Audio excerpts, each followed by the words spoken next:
The Korok is a mysterious creature. They make their nests all over the world. Some under rocks, some build elaborate structures that are almost symmetrical but leave just a piece out, and that piece is left just to the side nearby so that it might attract a mate. Others still carve leaf designs into tree stumps and rig up very complex systems of floating balloons or glowing rings. All of this is in the hope of finding a mate. These green-clad elven fellows, where they will have the Korok seed spread to them. Isn't nature beautiful?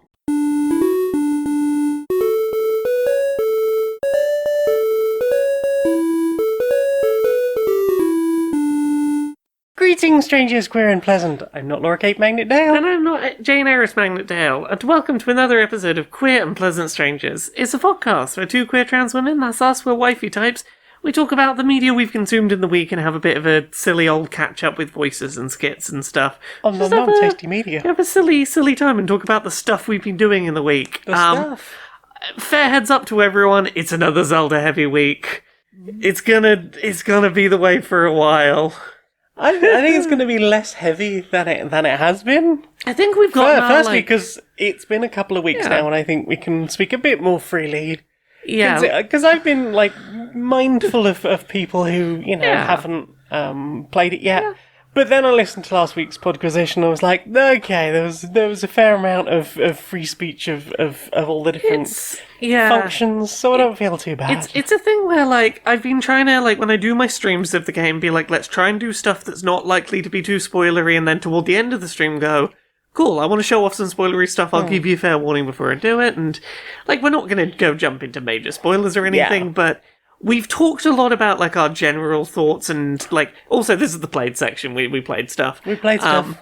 Yeah, I think this is where we wanted to start talking, a little more openly about a couple more of the things that we're experiencing with it, because we're both pretty fucking deep into this game at this point. Well, I think you're,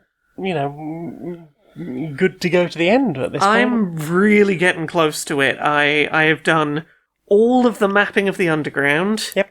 I have all of the shrines in the sky. Yep. I think I'm 20 shrines on the surface away, and they're not going to be too hard to find. Nope. At this point. I think we've both done all of the major, main quests up to what would lead to the end. Yep. We're both just pottering around doing things and doing late game-y stuff. Yeah, cleaning up side missions and I'm tearing through the underground now because I spent most of my time doing overground stuff. Yes. Which is sort of helping me do underground stuff now, whereas you're doing the opposite. Yeah, without going into too many specifics, if you really go hard on one of those two aspects, it can help you make faster progress in the other. But we're not going to say how. Yeah, the sort of understanding of how that works is interesting. Do we feel it's been long enough that we can talk a little bit about, say, up to first dungeon?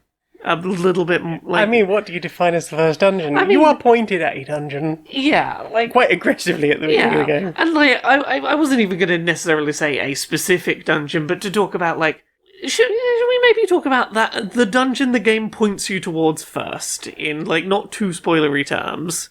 It's been a very long time, I can't really remember, I'll be honest. Yeah, so the game sort of first points you towards the Rito dungeon, the Wind Temple. Yes, which you're sort of bombarded with stories of that there's been a very heavy snow, and that it's very dangerous up there at the moment. A lot of the roads are blocked off, and there's no food getting into the Rito village. Yeah, and the game, I think, is smart to point you there, because, it takes you, in theory, past some useful NPCs that you want to find. It takes you to one of the game's big side quests on the way that's, going to be a whole game-long thing. Yeah, the dungeons in this all have their own, very different vibes and energy and pacing. And this one, more than any of the others, I think, is about the journey to the dungeon, perhaps more than it is the dungeon itself. Yeah, I mean, that can be true for pretty much any of them, but very specifically, I think this one is that getting there is more about more about the because the dungeon itself is not that difficult. Here's the thing. It is better themed than the Divine Beasts were in Breath of the Wild in terms of 100%. fitting the... feeling like a unique space themed to the element they were to do with. Yeah. But it is the most transparently of these dungeons of... You're doing the thing you were doing in Divine Beasts where it's go activate the 5 terminals. Mm-hmm.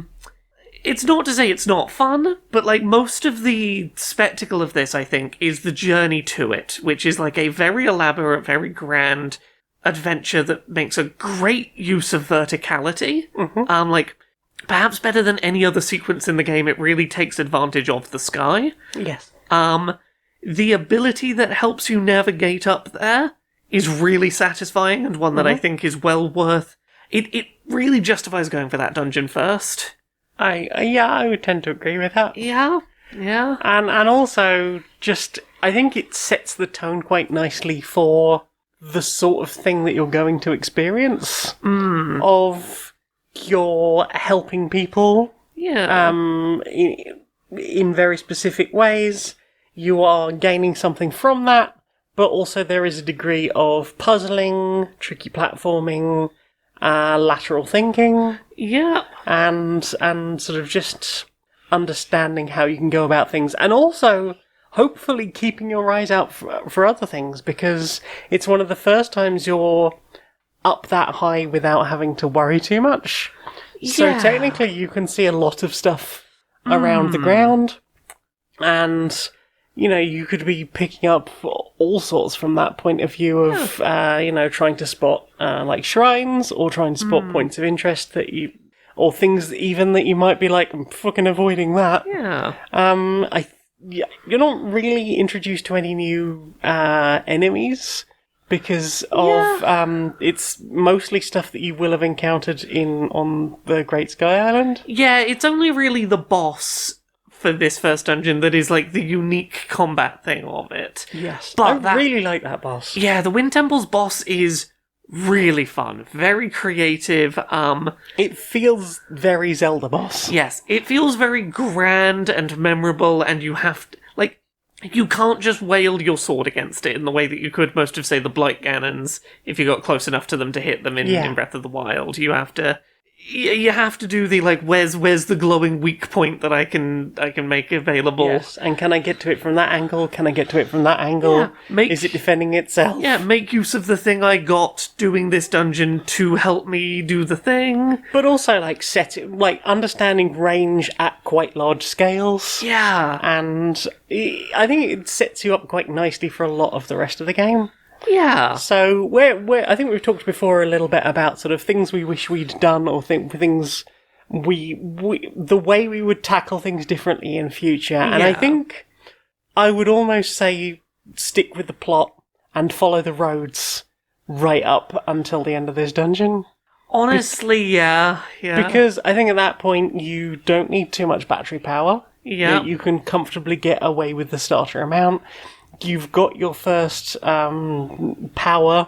Yeah. And you have got you've also got a bunch of places you can go to along the way. Yeah. You've met new things. You've triggered one of the most important missions, I think, in the game. That big side quest. That big side quest that involved going to a lot of places. It's an important one to get started early, but it's also a really good one for giving you little parcels of plot as you go. Yeah, because you can comfortably be chiseling at that throughout the whole game. Yeah. But I think if you don't start quite early in the game, it might feel like a chore. It can feel like a chore.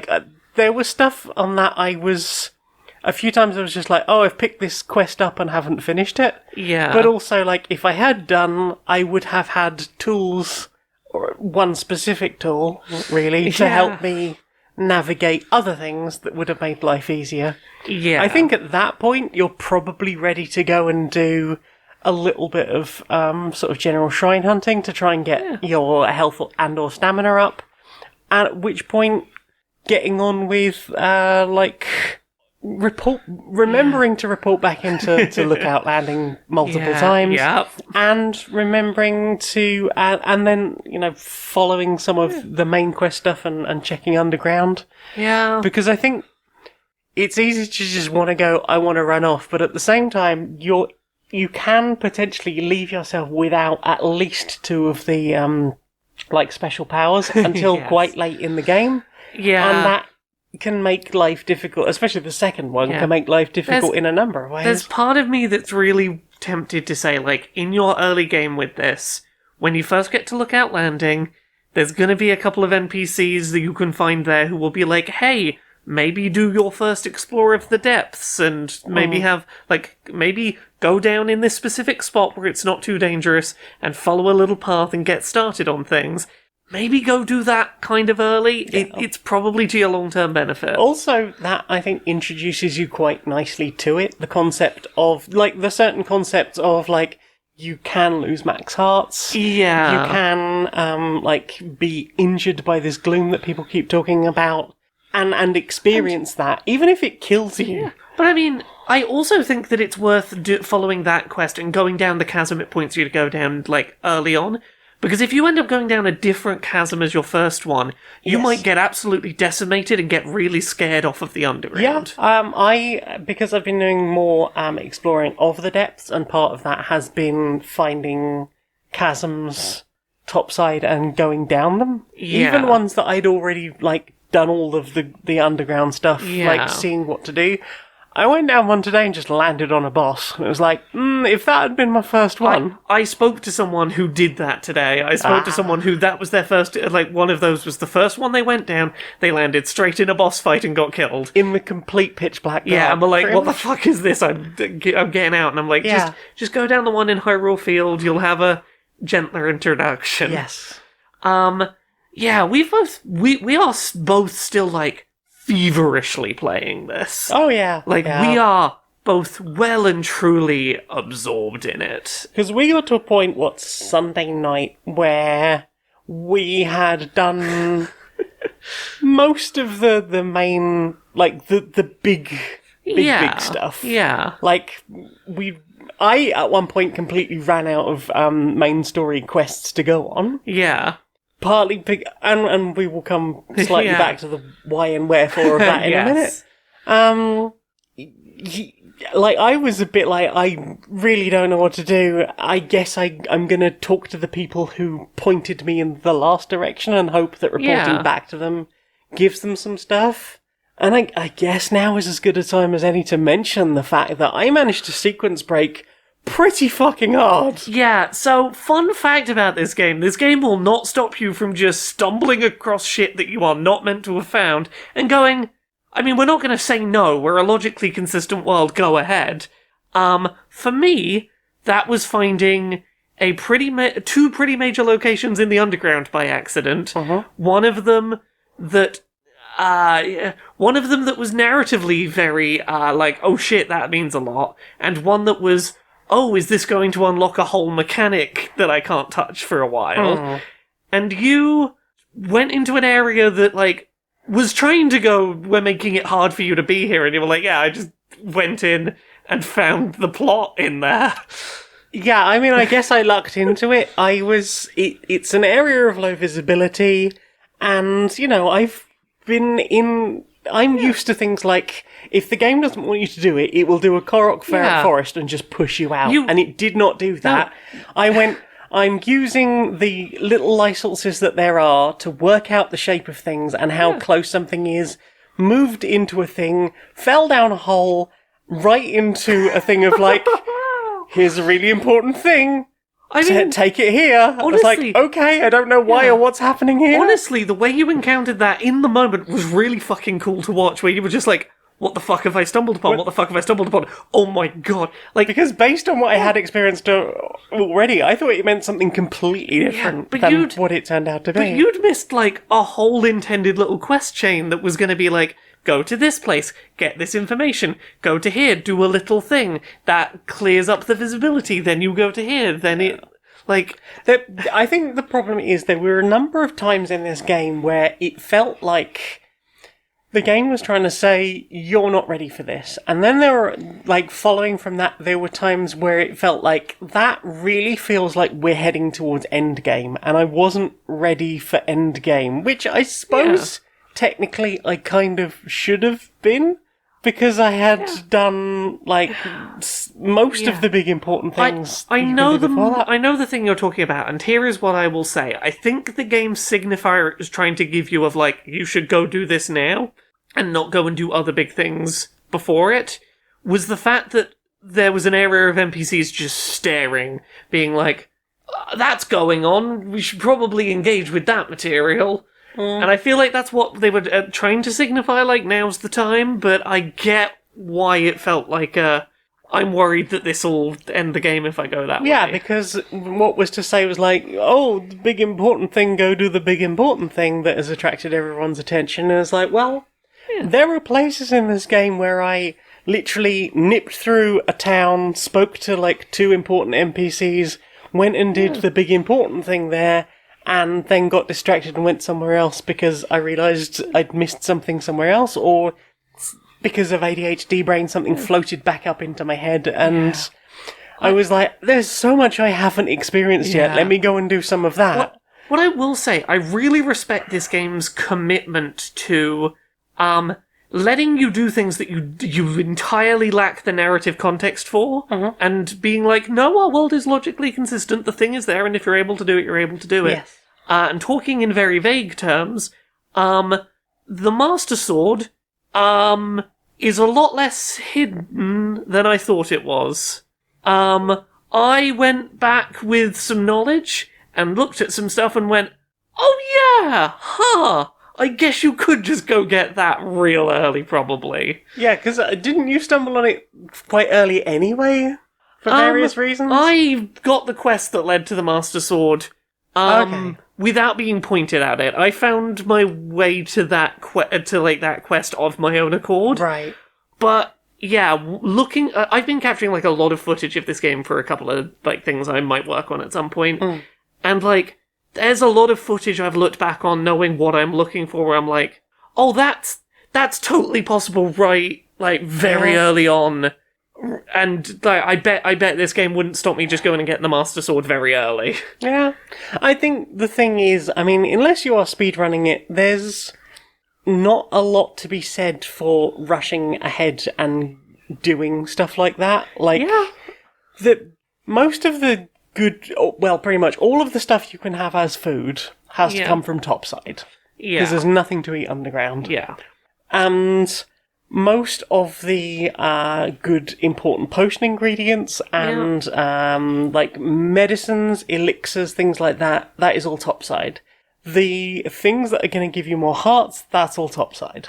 Largely, like, yes. that is really important to do and get on with. Yeah. But at the same time, like, you went and did, like, a bunch of underground stuff. I think you spent, like, a full weekend, pretty much, underground, doing underground things. I had a point where I realised I had, like, 800 Bright Bloom seeds in my inventory. I was like, fuck it, I'm gonna hit, like, max cap of 999 if I don't start using them.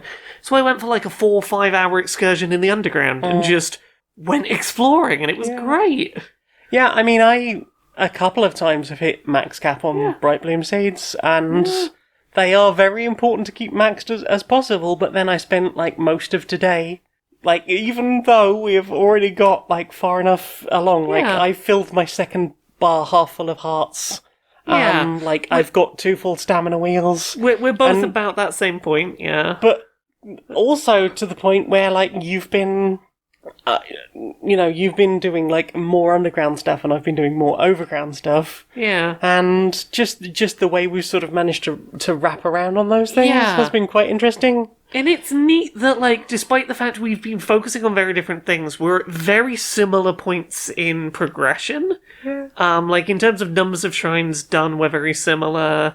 I've done, like, 117 shrines and nearly 80 light routes. Yeah, I've done 120 light routes and about 132 shrines. So you need there. Yeah, I'm definitely, like, coming up on that end point. And there's a bunch of like side quests and things I want to do and that I still want to wrap up. But I'm getting toward, and like, I feel like there's a bunch more side quests I need to find because I've done. Yeah. I think my completed side quest is something like 50 or something it's saying I've done, like separate from side adventures. But it's like, there's 100 and something of these. It's like, I keep stumbling upon more accidentally. It's great. I hope I do, because I think there's like at least 2 locations that I need to really delve into a bit more, but I haven't had time. I've been going back to places that I feel like I know inside and out and going, let's actually have a look around again and make sure I haven't missed anything. I'm like, oh yeah, there's a side quest over there. Yes. I did start rushing through towards the end a little bit the other day, because I misunderstood something you'd said about I'm going to be super busy with like getting ready for the accessibility showcase. What date's that again? June 9th. June 9th. 4 p.m. UK, 11 a.m. Eastern, 8 a.m. Pacific. Early plug. Early plug. That's like 2.5 weeks away. Yeah. And you were like, well, I think I'm going to have to, like, finish playing this soon, otherwise I'm A, going to get spoiled, and B, not going to have a chance to do the thing. So I was, like, gunning for the end. Yeah, I was like, okay, I'm going to turn around and go back. I had meant, like, I'm going to try and, like, get to a point this week where where I can go see the ending sometime this week, and then come back and do the stuff I haven't done. Because, like, if it's anything like Breath of the Wild, you could just drop a save down right before you go do the final boss, reload that save after you've beaten the final boss, and, like, back away and go finish doing stuff. It's usually, like, you get the auto-save at the very last second. Yeah. And now it's got a star on it. Yes, which, like... I'm really getting close to the point where, like, some point this week, I'm gonna have to do that and finish the rest of the stuff after. Oh no! Because, like, I'm already I saw a split second of something today and was like, I don't want to register what that was. We're coming up on 2 weeks, and that's the point where me being on the internet unspoiled is getting really hard. You just go for it whenever you got time, I guess. Here's the thing, now that I know how many shrines I have left to do and have, like, a really simple method to map them, like, maybe tomorrow night. Like, maybe tomorrow night is the time. Stream? I might do it on stream. Ooh. I might do a stream and I'm like... spoiling go like, end of the game. Big spoilers, end of game, like, big warnings. I might do it on stream tomorrow night. Wow. That seems like it would be a fun thing to do, but... Yeah, God, I really like this game. It's great. I understand the people who have picked this game up and in the opening, let's say, 5 or so hours have gone... This feels like more Breath of the Wild. That's not a bad thing, but it feels like it's just more Breath of the Wild. Yeah. And there's no spoiler-free way for me to show them, like, the end of this game and the nonsense that's going on. And, like, I promise you there is a bunch of stuff in this that is going to make this feel completely fresh and original and, like... a million miles away from Breath of the Wild. Because we have a friend who played a lot of Breath of the Wild. Like, they were doing speedruns to get off the Great Plateau. They did, like, a vegan run. They've done all sorts of runs to sort of see how you can do it in different ways. And they got on all the Korok seeds. Yeah. And, like, the first weekend they started playing Tears of the Kingdom, I was like, how are you getting on with it? And they were like, it's basically Breath of the Wild again, like, slightly rehashed. And I was like, okay, well, try doing these couple of things. You know, go get the paraglider, follow the quest up until this point, and then if that is still boring you, go try the depths. Yeah. And within about 3 hours, they were like, oh yeah, I'm really enjoying this, I've done this. I'm really glad their opinion turned around, because I know that they were feeling that way at the start. I didn't know they'd turned around on it. Oh yeah, apparently we are to have a more in-depth conversation at some point when we get together. I'm excited for that. But they were like, oh, I've done all sorts of things. You see what I mean? There is a point, maybe like somewhere like in the 5 to 8 hours in range, where you start hitting some of those points and going, oh, this is way bigger in scope and spectacle and ambition than I gave it credit for, and it's doing stuff that is really cool. Yeah. Like, right up toward the end, we were coming across stuff where it's like, oh, this is really cool and memorable. It's It's a really special game, this. It really is. Yeah. Have you had a chance to play anything else? No, it's just been Tears of the Kingdom. That's been it. It's just been Tears of the Kingdom. Literally all I have. Any time I have that is not imminently in the midst of working is Tears of the Kingdom right now. What about you? You played anything else? Yeah, I played the Room 4 Old Sins. Oh, you did? You did Yeah. on stream, didn't you? Yeah, because I was so deep in my first playthrough of Tears of the Kingdom, I was like, I don't want to start another save Yeah. right now, because I want to keep going with what I am, Yeah. and also, like, maybe I should play something else, just for a bit of a palate cleanse. Yeah. On that I did immediately finish that stream and go back to playing Tears of the Yeah, Kingdom. on that note, very quickly, I am really tempted when I finish this playthrough to start over again on stream and do an entire, a full playthrough on stream. I've considered it, but I don't stream 3 days a week like you, because I don't have time. I have a day job. Even so, it's like, it's going to be a big old long commitment, but I'm like, Yeah. I kind of want to do the whole game on stream playthrough. I mean, you've done, you did what, Skyward Sword on stream? Yeah, I It did. was one of the first videos of yours that I watched pretty much all of. I mean, this is a considerably larger task to tackle, but That got me through my first 3 months of dilation. yay, I'm glad. It's like we just watched Laura play Skyward Sword more. But yeah, how was the Room 4? It's good. I mean, the plot's a bit wonky, but, it's, I'm enjoying the puzzliness of it. At this point, it's like, yeah, okay, it's being the room at me, I get it.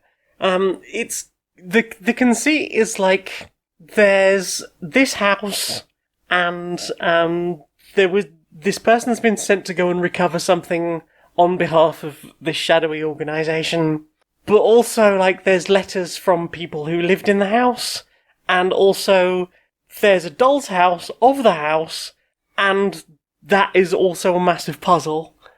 And within that doll's house of the house, you're slowly uncovering the story of the people that live there and all that stuff. It starts initially as being like, hey, there is this one, there's just the lobby. Start with the lobby. This is your little area. Go into the lobby and see what do. And you go and solve the lobby. It's like, cool, you've completed the lobby. And every time you complete a room, we'll put some more weird stuff over some symbols on the roof, and you'll know you've done that bit. But almost immediately after that, it's like, okay, well, here's your next room. Oh, you're not going to finish that room. We're going to give you a key to open a different room, and now there's stuff that can feed between the two.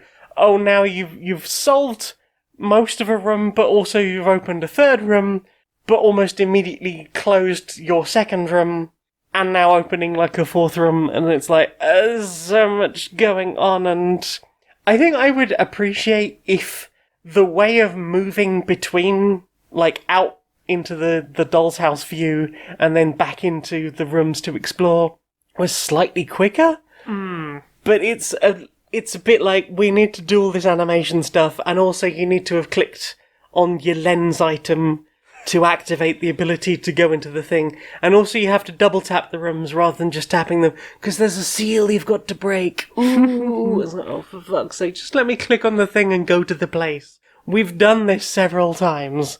It's not that interesting anymore. But they will not let you do that. So, yeah. I've been playing a lot of that. I'm enjoying that. I completed the first 3 seals, and there is 6 more seals to go. I was like, well, if 3 seals is one entire stream, that's probably 2 good streams ahead of me still. So we shall see how far the rest of that goes on. I'm enjoying it so far. It has a terrifying automaton at one point.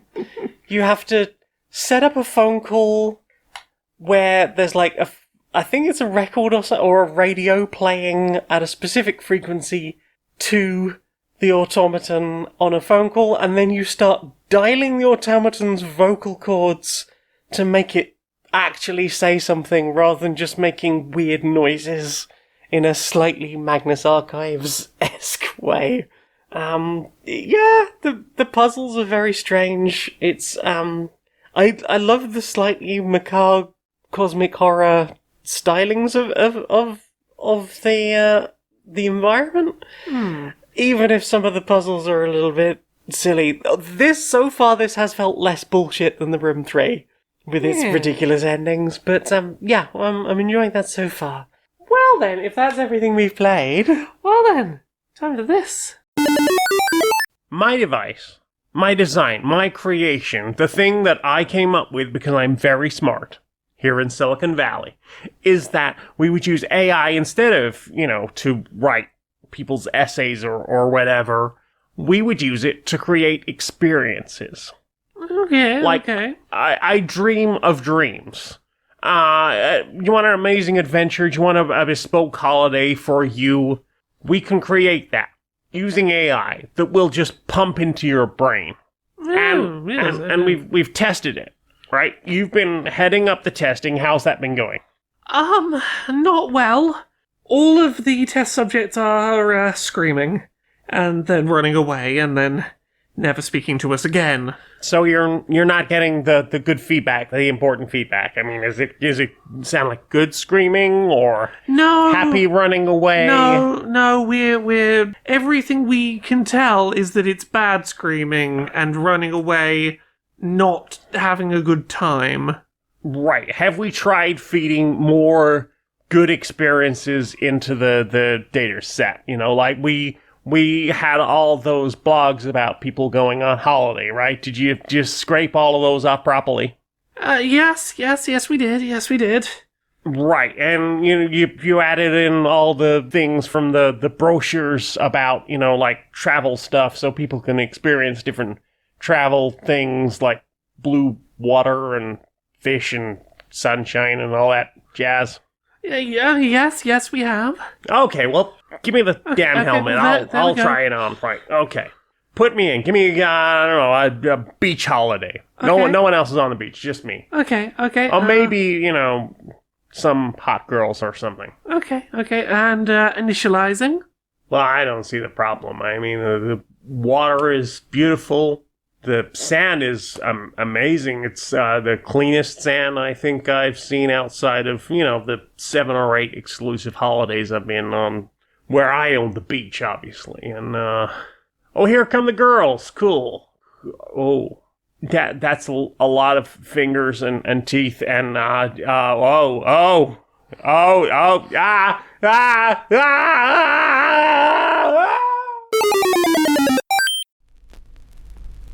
This is a public information broadcast brought to you on behalf of Information for the Public. When you consider the scores for a review of any type, say it's out of 10, for example, anything below a 7 is not necessarily absolute garbage. Indeed. The scale exists for a reason. Use all of the numbers on it. Otherwise, you're being less helpful to the people who are consuming your review. Indeed, at that point, you might as well just have a 3-point score of 1, absolute trash, 2, it's alright I suppose, and 3, best game ever! Give it all your money, shut up and take it, and in fact maybe buy the version with the stupid polystone statue that you've got nowhere left to put in your house. Maybe it won't poison you this time. The normalization of 7 as average has really skewed the critical perception of many a piece of media. Remember, in a scale of 1 to 10, 5 is average. So, don't get too upset with reviewers who use all the numbers just because they don't work like some of the big sites where you expect that anything less than 7 is crap. Come on, it's not the school system. You can think harder than this. I believe in you. So Laura, what have you put in your eyes? We put a few things in our eyes together. We glanced up from our switches again. We had things happening on a second screen while we were playing Zelda. So we finished off the Clone Wars. Pretty sure this time, because I thought we had last week. Yeah. Apparently there were 2 seasons we hadn't seen. Yeah, 2 seasons, part of which was like a movie-length 3-parter with a high budget at the end. Yeah, the Clone Wars gets infinitely better with time. The longer it has to go, the more it becomes a genuinely good show by the end, but, like, it really does take a couple seasons to get going. Yeah. Like you said last week, it gets less afraid to mess about with, or less afraid to like get into slightly more mature topics. And plots that feel consequential and like they're going to matter beyond the 20 minutes you're currently watching. Yes, and usually only at the start of a season, or occasionally like sometime mid-season, you get one of those like bombastic news intros. Yeah, like even in the later seasons you do, like that last season did start with and all of this happened off screen, and now we're jumping in the middle of this. To be fair, most of that stuff that happened at the start of Season 7 was recapping Season 6. There was at least one season toward the end that felt like it wasn't doing a recap. It was just like, here's a bunch of off-screen, here you go. But like, as long as it only does that at the start of the season, I can live with that if it's not doing it every fucking episode. There was a degree of, the films happened off-screen, and a degree of recapping previous stuff. Yeah. But also there was like, like little mini adventures of just taking a few of the characters and doing a thing that were quite interesting. But yeah, I enjoyed it. It was I really feel like you could maybe skip the first 2 seasons and jump into like season 3 and not have missed that much. Yeah, that's fine. And like be like, okay, I get it. And still sometimes it can be a hit and miss throughout. And then we moved on to Rebels. Yeah. Which I've watched the first 2 seasons of already. Yeah. Rebels is another, it doesn't take nearly as long as Clone Wars did to find its footing, but it does take a minute. It takes a minute to get out of feeling like sort of children's adventure of the week, a little lighthearted stuff. It is a good show. It is, but you know what I mean.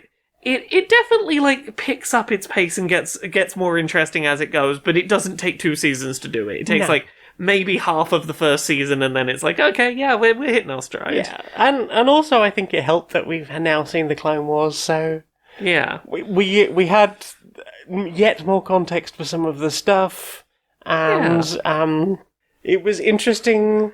We had that weird moment of, is that Tim Curry voice from the end of going briefly back to the Clone Wars?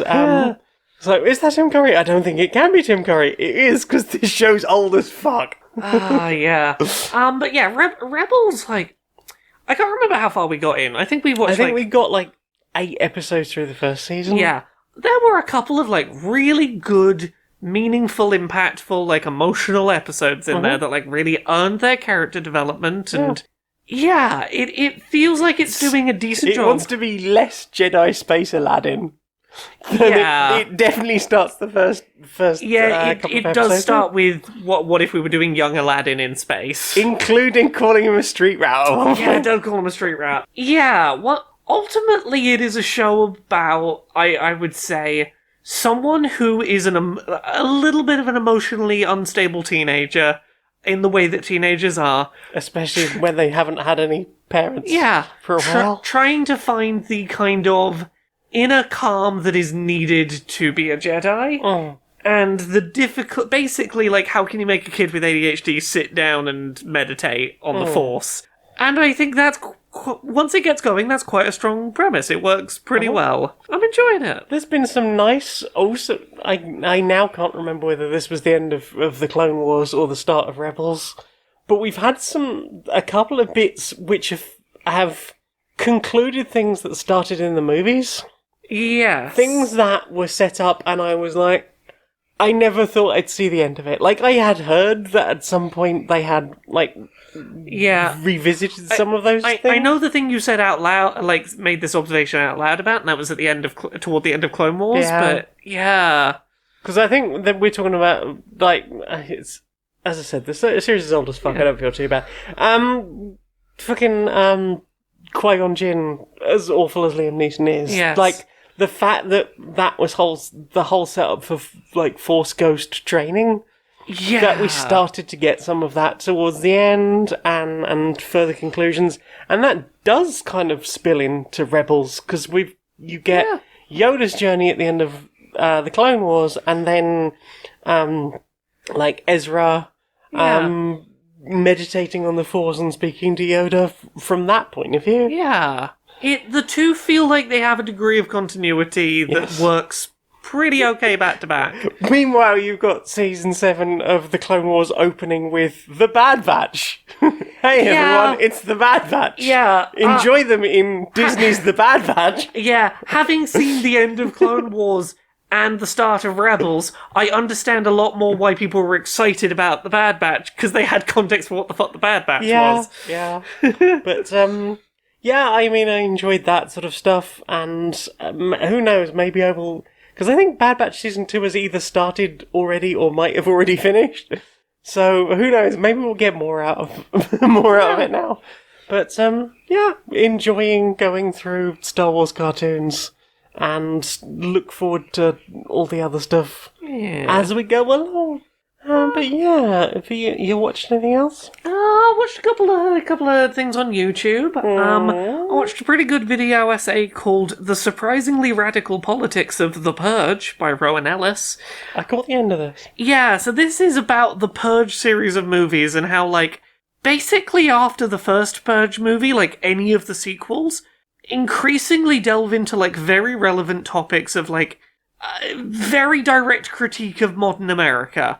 From a critique of the fact that, like, people with money are better able to insulate themselves from violence, and critiques of the ways that governments, particularly the American government, has gone in and stoked violence deliberately to be able to point at it as an excuse for things it wants to do, through to the role that racism plays in people being desperate enough to agree to things that, like, no government should morally be able to offer someone money to do, because disenfranchised communities will be the ones on the receiving end of that, through to the innate goodness of humanity and, like, critiques of Christianity as a belief system that's often not practicing what it preaches. I was like, that was a real interesting look at a series that I really hadn't given the credit it seemingly deserves in that regard. So that was good. It's well worth a watch. The other one that we watched together over dinner, which we did, was a bit of a fever dream, but we watched a video called "Reading Iconic Clown Husbandry Posts" by Strange Eons. Yes. So you would never watch... I've never been on Tumblr. Yeah, you've never been... I do like the Strange Eons just goes, here's some Tumblr that you should know about for a laugh. As someone that, like, used Tumblr for a while in my teens, like, that video was a really good summation of, like, a specific corner of Tumblr, which is the, like, someone's gonna make a joke, and someone's gonna take it very seriously, and we're just gonna talk in character as if this fictional thing is real, and take it very... like, build up a bunch of lore by making vague posts about it as a community. And that's how you get to clown husbandry, a thing invented by Tumblr about breeding clowns as, like... They're obligate carnivores, you know. Yes, about the care and breeding and, like, pet ownership standards. If you don't have enough room for a full-size tent, then you shouldn't be having circus clowns. Yeah, yes, the types of clowns that you need and the proper ways to look after them. Yep. It's... If you're not going to wear a cowboy hat, you can't have a rodeo clown. No, it's important for their physical health. Yep. It's the kind of thing that happens when someone's come off of their ADHD medication because they can't get a hold of it, and their brain is suddenly going, I'm going to do some world building. Like, it's that corner of Tumblr. And it sure does come up with some things. It sure does. Yeah. So if you're in the mood for just, like, hearing some of the nonsense that people on the internet come up with when they're like, I like this idea, let's world build. Let's world build to ridiculousness. Oh, yeah. Yeah. Yeah, it's a fun, silly chaos. Oh, yeah. What about you? You watched anything else this week? Not a huge amount, I'll be honest. I think that might have been it. I think... It was just the background stuff we had while we were Tears of the Kingdoming, really. I mean, I've not really had a lot of chance other than that to watch stuff. We watched the Game Changers finale. Oh, yeah, their Survivors miniseries. Yeah, that was really fun. It was good. There were some dramatic double crosses and twists and turns at the end. Oh, yeah. And I think the person who won definitely earned it. It was a was a fun little mini arc, and I'm glad they had the space to do a sort of big thing at the end of the season. Yeah, I'm enjoying all the stuff they're doing and the way they've managed to work that all out, considering how Dropout came into being. Yeah. Like, they really have pulled it all out. Dropout has really gotten into a good rhythm of, like, basically weekly improv comedy shows on a rotation with, like, enough fresh ideas that it, like, honestly, really worthwhile subscription if you like the idea of just some light-hearted, silly, like, improv comedy shows. Yeah. There's several seasons of really fun stuff on Dropout. Plus, there's weeks of Dimension 20. Yeah. I've been really enjoying that. I see there's a trailer for a new season of Play It By Ear. Yes, which I think starts on Monday, I think. Ooh, so excellent. just in time for Survivor to have finished. Hell yeah. I guess that's why they spaced them out, like, a week between on Survivor was to make it line up for Play It By Ear, but... That makes sense. Yeah. Well, that's good. That's things we watched. Well then, time for this. Hey Laura. Yeah? Laura. We've got a new sponsor. We got a new sponsor. Yeah. Tell me about them. Do you like video games? I do. Do you play video games? Yeah, is our sponsor video games? I'm afraid not. Oh. Do you sometimes find that you played video games a lot? And the Yeah. sun has done the going in, coming out thing? Yeah. And not just behind clouds, like behind world. Yeah. It's done a lot of that. And now your eyes hurt, and your brain doesn't think too good, and you're struggling to hold your Switch. Yeah, I was trying to, like, wait for that dragon to fly past. I knew it was going to fly past at some point. But I was Eventually. really struggling to keep my eyes open to, like, focus until it came round. I was really struggling. Well, I might have the answer in this week's sponsor. This week's sponsor is sleep. Oh! It's free. Oh! It's a thing you can do, and sometimes it comes with a free gift of Dream. Ooh! Which aren't video games, but boy howdy, they're trying their best. Oh, it's like a video game where I don't have total control over it. Also, your energy will increase during the being asleep time. That'll be like your power bar resetting. You are the video game now. I am the video game Right. now.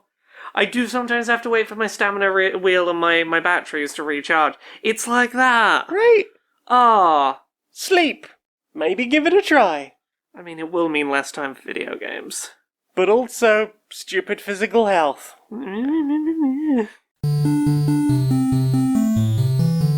Inside the boardroom of Supremacy Software. Hi. So, I got an update from Legal. Right. So, we're... This isn't more bad news, right? Well, I mean, look, it's supposed to be bad news, but we'll get there in a second. Right. So, one of the regulators was upset because apparently we put undisclosed loot boxes in one of our games. We didn't warn people that there were, pay money gambling microtransaction bullshit in there. Yeah. And, it's been sat over our heads for a while, like, we're gonna have to pay a fine. It's, they're probably gonna hit us pretty hard. Yeah. So, we got the number back. Right. We've been fined $5,000. 5,000. Okay, give me a second. Okay, I've just made that in interest. So I think we're okay. Yeah, who gives a shit about $5,000, right? That's Right. that's literally nothing. Okay, can we now put more undisclosed loot boxes in our products? Well, as you know, if a thing comes with a fine, that means it's not illegal. It means you just gotta pay to do it. And it just means we have to make more money doing it than we do getting fined for it. We definitely made more than $5,000 with these undisclosed loot boxes. Okay then. Yeah, so what is $5,000 even? That's I don't pocket know. change. That's like what Yeah. a fancy hot dog. Yeah, I mean, maybe hold the relish, I guess, for 5, right? Yeah, But, you need to go a smidge over. How much is bread nowadays? Like a loaf? Yeah, a loaf. Like a cut loaf? Yeah, probably Sliced, I guess they call it. I don't know, 2.5. 2.5 Exactly. Like this is what a couple of loaves of bread. That's it. It's Right. barely a slap on the wrist. Yeah. Well, this is good. This is nice to have some good news. It's nice to have some good news. This is literally. I can't believe they thought that was going to dissuade us. Was that? Oh, that was supposed to dissuade Yeah, that was us. supposed to be a deterrent from us doing it again. Ah. Well, whichever regulator that is, I guess we, maybe send them like something like a nice gift, Yeah. like a thank you for seeing things our way. Exactly. So, what have you put in your ears? Really not a lot. The Tears of the Kingdom soundtrack. The Tears of the Kingdom soundtrack is really, really, really, really, really good. Yeah, it's, once again, like Breath of the Wild, there's a lot of time where it's like slow, ambient, like stuff that's just gently, pleasantly happening, and then occasionally there will be like a specific track that will just fucking kick ass. Yep. Little themes of things. Even like the title music stuff. The cutscene music's been good. There's been a lot of, and obviously the further we've got on, the more cutscene stuff we've seen. Like, I don't want to spoil anything, but there have been some beautiful musical cues, and like most of the Zelda stuff, I would listen to a soundtrack of this. I mean, I've been loading it up on YouTube while, like, getting work done. I've just been putting Tears of the Kingdom music on while I work on things. Is there an official soundtrack album for this yet? I don't think so, but I think people have data mined all the audio files and, like, stuck it up on YouTube. How do you do that with the procedural stuff? I guess you just proceed through it. I don't know. Over whatever they decide is the correct amount of time. The question is, ask them. What about you? You listened to anything this week? Yeah, so I kept being fed by TikTok a bunch of Harry Belafonte. Okay. Because apparently he died recently. Oh. Didn't realise this. So I had one of those weird ADHD moments of, I want to know about Harry Belafonte, so I did a bunch of reading up. I listened to, the things I listened to, we'll go through. I listened to Deo, the Banana Bait song, and Jump in the Line, which you probably will have heard both of from the Beetlejuice movie. Yeah. They... Yes, it's that song that one of them is the song that they get up and dance on the table. Yes, and the shrimp salad attacks them. Yes. And then it's the song that, is her name Daria or something like that? Yeah. It's something like that. It's a 90s goth name. The outro video is with where she's dancing in the hallway. Yeah. I found interesting things. Another person who did a lot of activism stuff, a lot of great work for trying to get America to stop being so shit to black people. Worked with Martin Luther King Jr. and just a lot of Activision? No, not a lot of that. A lot of activism stuff, and introduced to popular music. I introduced Calypso to popular music, which was interesting. It was a good deep dive, and the Muppets version of the Banana Boat song is ridiculous. Thanks TikTok. And I can't remember who he sings with. A Hole in My Bucket is just the most sarcastic thing in the world and very silly. Is that There's a Hole in My Bucket, Dear Liza, Dear Liza? Yes. Is that Harry Belafonte? Yes. And is it Ozetta, I think? Yeah. I can't remember, but it's a silly bit done for television. I don't know if where it existed or how it existed before that, but yeah, bit of Calypso, something to rock your hips to while you're getting on with your day or watching some dinner. But yeah, interesting. Not a lot to say beyond I enjoyed Calypso. It is like most of that style of music, good for shaking your hips to, which I need more of, because good exercise. Neat. Well then, Time for this. come in everyone, have a seat. Okay, it's time for... The numbers are all in. We're very happy with the numbers for the Tears of the Kingdom game. Yeah. So, it is about time we started thinking about Breath of the Wild 3 / Tears of the Kingdom 2. Now, as you know, Breath of the Wild, just the land. Little land. Yes. Bit of yes. sea. Yes. Land. Yes. Tis the kingdom. Bit of sky. A lot of underground. Up and down. Up and down. Multiple dimensions. Now, we've had up, we've had down. What other dimensions are there? We've done way up in the air, we've done way down underground. Is there something else we could do? Well, I was going to suggest middle ground, but ground. But I feel like that's the caves How that do we we already find did. a middle ground? A cave. I feel like yes. that's like going inside the ground, and we did right, that one. Right. Could we move everything slightly to the left, maybe, and that would be further. What if we go further up and further down? So like Right. we have now above the Sky Islands there is space. Oh, right. We could go and find out where all those cows were going in Majora's Mask. Exactly, People would and- be fascinated to find that, I'm sure. And below the depths is the magma core of Yes, Hyrule, and just- it's literally just a melty ball of lava. Well, I suppose you need some very special armor for that, and Yes. we'll get some... There's just one solitary Korok in the middle of it. Oh, yes. Haha, you found me. In the molten core of the planet. Exactly. And then immediately burst into flames. Yaha! Yaha! Now who's surprised to have a handful of tree shit? I've got another one. How Right. about we flip the world like with the Twilight Princess on the Right, Wii? right. We just flip so the whole world. just a lefty-righty flip. Or Right. an up-down flip. An uppy-downy flip. The ground is on the ceiling. The ceiling's on the floor.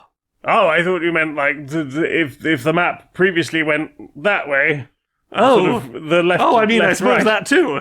And I was going Instead- to put the whole game upside down. The whole game upside down. How would people know? Unless I suppose the camera angle. So I suppose Link attached to the ceiling, but also I mean, it'll be obvious when His eyes the upside grass is on the top of the TV screen. I think. right. Okay, so technically the camera is eyes up here. Well, that's it. We don't even have to flip the world upside down. We just flip the camera upside down and tell Right, them we right. flip the world upside down. Well, I mean, that sounds perfect. That sounds like a real money saver right there. Yeah. Well, okay. Well, what else have we got? Is there anything else? Maybe time. Time's a dimension, isn't it? I Time, suppose. relative dimensions in space, things like that. All we do is we take all of the game and we put a sepia tone over it, and now Right, it's in right. the past. Oh, it's in the 1940s or yes, something. and then for the future, we sort of tinted all sort of neon space blue. Right. We could do that bylighting thing. Like, Oh, yes. Come yes. to Kakariko Village, and there's like lasers and It's kind of weird purple. implants, and the sign of is like neon signs, and the Yiga are all like the cyborgs. All we do is we take away their regular swords and we give them the Guardian swords from the first one. Now they're all techno future. Oh yeah. Oh, exactly. Oh, what if it was one of those weird future past things where it turns out it's actually the far past, and there was like a whole evolution that you missed because you didn't know this. That's where all the fancy techno stuff came from in Breath of the Wild. It turns out it's secretly a prequel at the end. Look, at this point, if we say another open world Zelda, people are going to buy it no matter what we put in it. So I think go for all of them and see what sticks. Okay, speaking of sticking, we'll just let them fuse 3 things together, and that adds slightly more durability again. Game and, of the year material right there. Exactly. We'll get an 8 out of 10 out of them soon, I betcha. Okay, welcome, R&D department. Hello. So all of us here at Nintendo have been working very hard, and I must say I'm very proud of all of you. I'm pretty certain we patched out every single bug and glitch that was in Breath of the Wild. Exactly, we made sure it's impossible to do whistle sprinting. In fact, we made it so that if you tap the sprint button, then the sprinting actually goes down instead of up.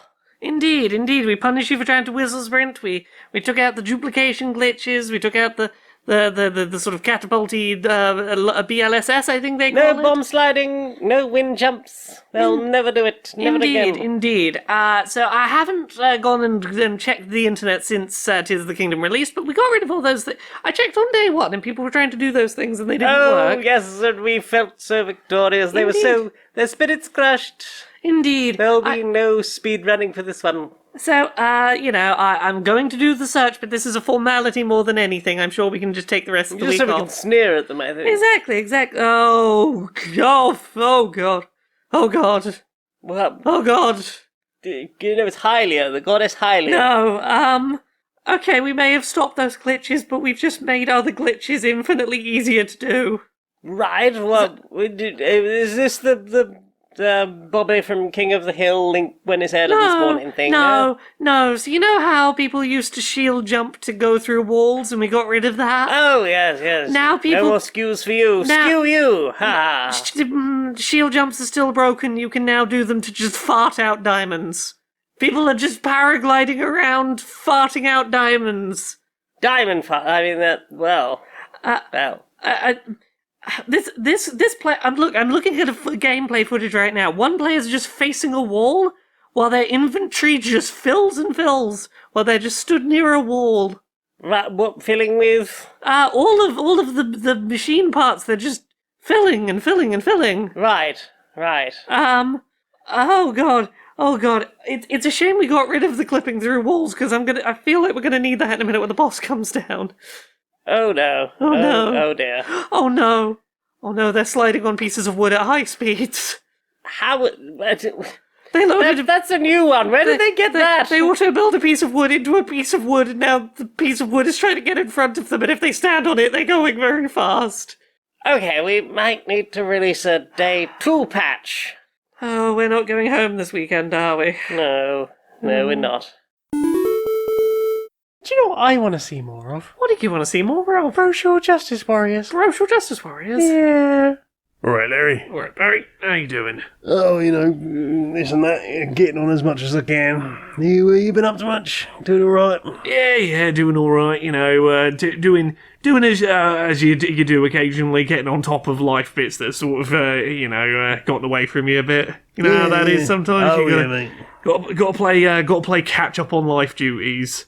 Yeah, definitely. And it got me thinking about, so sometimes people aren't particularly helpful when people are, getting on top of their life stuff, No, indeed. You see this a lot with, how teenagers are treated, but, it can happen at any point in life. The sort of idea of, someone who's, fallen behind and is not doing stuff that they, need to get on top of, and they finally go, I'm having my moment of energy, I'm going to get around and do it and get on top of it. And then people will draw attention to it. You see this in, a parent being like, oh, look who's finally decided to come socialise in the living room, or, oh, who's finally bringing their trash down. And, that sort of drawing attention can, really, not incentivise the behaviour you're trying to incentivise there. I think I see what you mean. Are you saying specifically when it's a parent being sarcastic about it, or something like that? Because obviously the way you did that bit there was framing it as sort of oh well, look who's finally sorted themselves out, rather than just being nice one. Because I know obviously even with the best of intentions, sometimes you'll get a friend being like, oh you look so much better. When did I look? When did it look bad? Well, exactly, because this is the thing. It can manifest in a few ways, and it might be the sarcastic thing like that.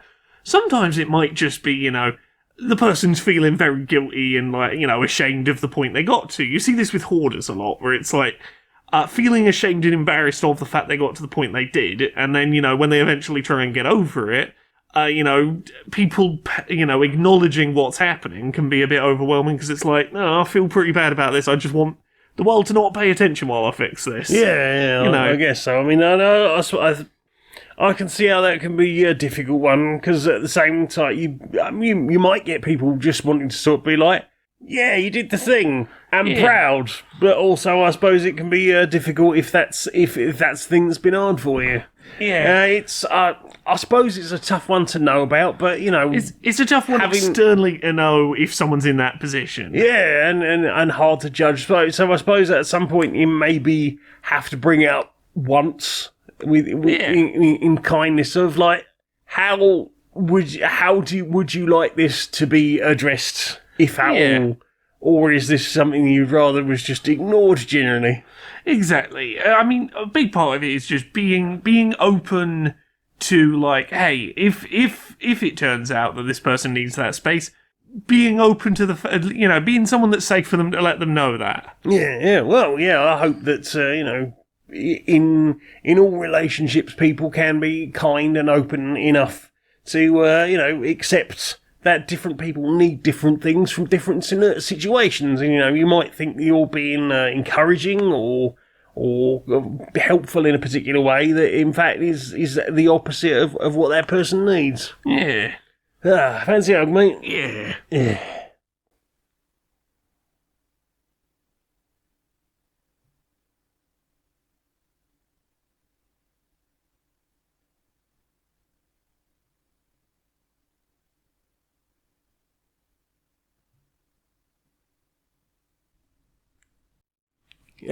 Good hug, mate. Good hug. Good luck.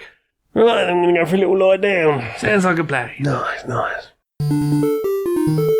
So, Laura, Me? where can we find you on the internet?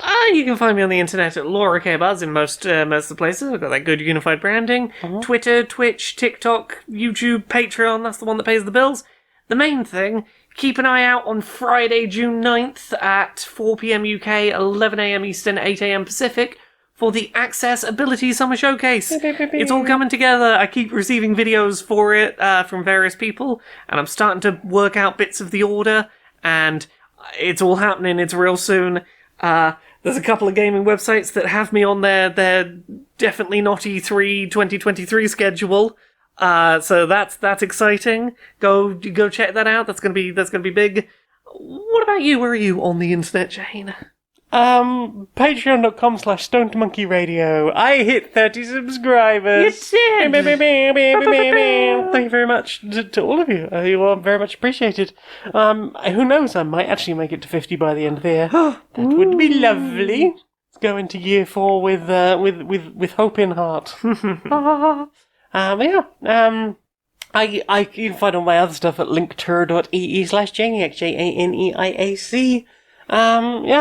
Trying all sorts of things to do. I've been very burnt out recently, but I'm doing my best to keep on top of everything with regards to getting this edited in good time and trying to work on a project that I don't want to just leak every aspect of as soon as it's finished, because I want it to be a cool big thing. But those things are being worked on, as well as all the other stuff. But you can find t-shirts and things I've written and music I've made that is fully available and all of that good stuff. Laura, will you sing us out, please, darling? Until next time, be a stranger.